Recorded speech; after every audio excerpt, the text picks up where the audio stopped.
السلام عليكم ورحمة الله، ازيكم عاملين ايه؟ وحشتوني جدا. بداية بعتذر جدا عن صوتي لاني واخدة دور برد شديد شوية.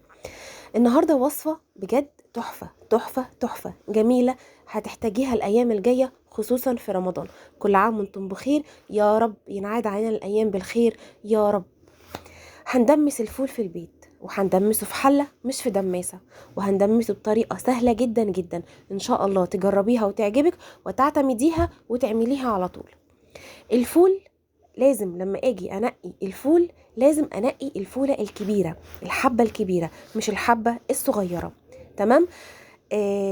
الفول سهل والله جدا، ولو عملتيه مرة خلاص كده هتعتمديه وهتعمليه على طول.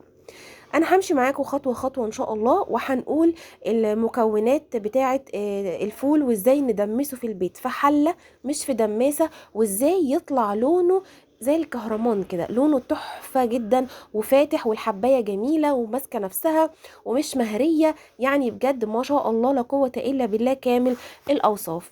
اول حاجه معايا انا لازم اتاكد ان الفوله حلوه، وان انا جايباه من عند عطار ثقه، وعارفه ان العطار ده حاجته كويسه ونظيفه. فبجيب مثلا كيلو فول. تمام. او علشان ما تكلفيش نفسك هاتي نص كيلو، لو انت اول مره تدمسي هاتي نص كيلو فول تجربي فيه الاول. تمام. تمام. بجيب الكيلو بتاع الفول او النص كيلو بتاع الفول، بغسله كويس جدا جدا جدا. انا هنا بوريكي ازاي تخزنيه، يا اما في اكياس تلاجة يا اما في اطباق اللي هي بتاعه الميكرويف السودا دي، واعتقد ان دي هتبقى عمليه اكتر، لان الاطباق السودا دي يدوب على قد الوجبه بتاعتك بتطلعيها تسخنيه وخلاص. اما الاكياس او اكياس التلاجة دي فدي اللي بتقعد معاكي فتره طويله في الفريزر، هتستعمليها بعد اسبوع بعد اتنين، ان شاء الله شهر رمضان كل سنه وانتم طيبين، فهتقعد معاكي جميل. فانا يعني انا بوريكي بديكي خيارات، يا اما تحطيه تحفظيه في اكياس ثلاجه، يا اما تحفظيه في الاطباق اللي هي بتاعت اللي اسمها اطباق الميكرويف، او اطباق الريزو دي الصغيره اللي غطاها اللي انا وريته لكم من شويه. ما شاء الله الكيلو فول طلع لي الكميه اللي انتوا شايفينها دي كلها. بجد اللهم بارك، تحفه تحفه جدا. ان شاء الله تجربوه ويعجبكم، وتقولوا لي كمان رايكم، ويا ريت توروني تطبيقاتكم. تعالوا نقول هنعمل ايه. انا معايا كيلو فول حجم كبير، اديك شايفه الفول اهي قدامك حجمها كبير اللهم بارك. بجيب الكيلو الفول بغسله كويس جدا مره اتنين تلاته، وبنقعه لمدة ساعتين. معايا كمان معلقتين فول مدشوش ومعلقتين عدس اصفر وطماطمتين صغيرين وليمونية. اول حاجة معايا هنا الفول بتاعي بعد ما نقعته ساعتين بشطفه من النقع بتاعه وبحطه في حلة عادية خالص. يعني مش هقولك لا استلس ولا حاجه، حله الومنيوم اللي عندك. وبحط على الفول معلقتين الفول المدشوش ومعلقتين العدس الاصفر المغسول المتصفي، وبرده الفول المدشوش مغسول ومتصفي. وبحط كمان الطماطم، يا اما حبه طماطم كبيره يا اما حبتين صغيرين زي اللي قدامكم دول. يعني الوضع اختياري خالص، مش عايزه تحطي طماطم ما تحطيش براحتك، بس انا بعزز النكهه. انا هنا بقولك بلاش الليمونه في المرحله دي خالص. الليمونه هقولك هنحطها امتى. يبقى انا حطيت الفول، حطيت عليه العدس، حطيت عليه الفول المدشوش، حطيت عليه الطماطمايه الكبيره، وهقلب كل ده على بعضه. اول خطوه لنجاح الفول في البيت ان انا ما بحطش عليه ميه بارده، انا بجيب ميه مغليه سخنه جدا وبحطها على الفول علشان ارفعه على النار. ما تحطيش ميه بارده على الفول، نصيحه، عشان يطلع معاكي لونه فاتح وجميل زي ان شاء الله ما هتشوفوا او ما شفتوا في اخر الفيديو. يبقى انا بحط الميه المغليه على الفول وبرفع الفول الاول على نار عاليه شويه. مجرد ما هيغلي معايا الفول خلاص كده، مع اول غلوه بحط الليمونيه. انا هوريكي دلوقتي مع اول غلوه للفول، معلش البخار جه على الكاميرا. مع اول غلوه للفول ببدا احط الليمونه زي ما هي كده، لا بشقها ولا بقطعها نصين عشان ما تمررش الفول. انا هنا حطيت الليمونه وهقلب تقليبه واحده بس، وهقوم مغطيه الحله ومهديه بقى النار شمعه. الكيلو فول قعد معايا 3 ساعات على النار، قعد معايا 3 ساعات. كل نص ساعة بفتح الغطا بالراحة عشان البخار ما يطلعش مرة واحدة. بفتح الغطا بالراحة واقلب بالراحة اشوف مستوى المية، هل هو محتاج مية ولا لا. محتاج مية بزود مية مغلية.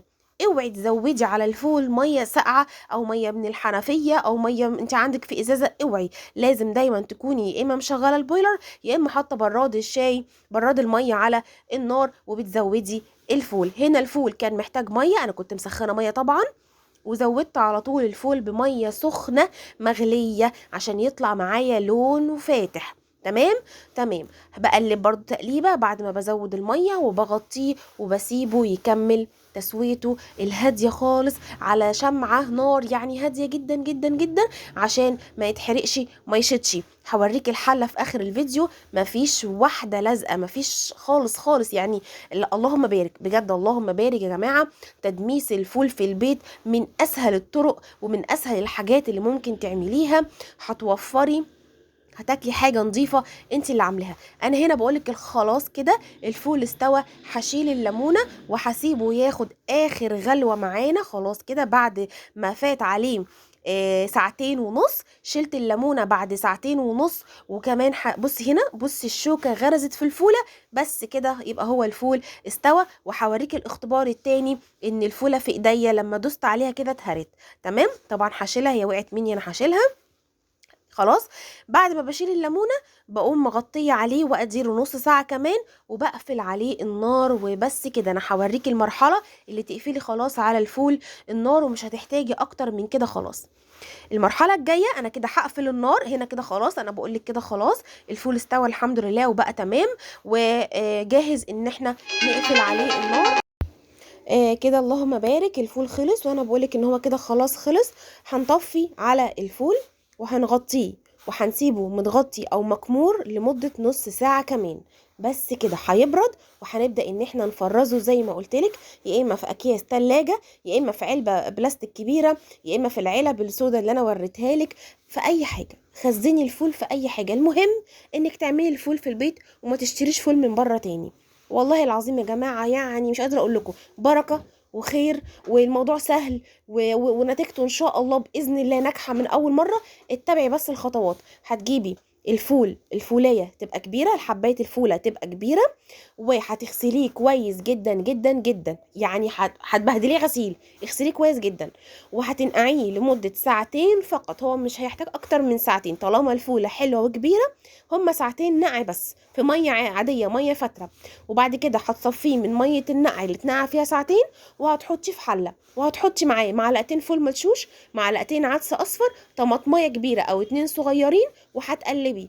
الخطوه المهمه التانية عشان يطلع الفول معاكي لونه فاتح، الميه اللي تتحط على الفول ميه مغليه، ميه سخنه.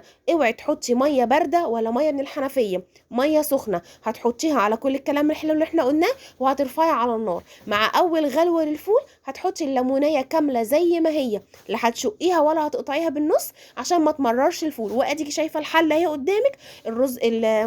الفول مش شايط ولا فولايه لازقه ولا اي حاجه خالص. وهتسيبيه يستوي على نار هاديه. الكيلو الفول قعد معايا 3 ساعات على نار هاديه زي الشمعه بالظبط. طلع معانا مستوي وجميل جدا ولونه فاتح وتحفه. هنفرزه ولرمضان ان شاء الله. واقول لكم كل سنه وانتم طيبين. ربنا يا رب يعيد علينا الايام بالخير يا رب، اللهم امين يا رب. ومستنيه ارائكم ومستنيه تطبيقاتكم. واوعوا تنسوني في الشير والاشتراك في القناه. واي معلومات ان شاء الله انا معاكم، واي سؤال انا معاكم. شكرا جدا. السلام عليكم ورحمة الله.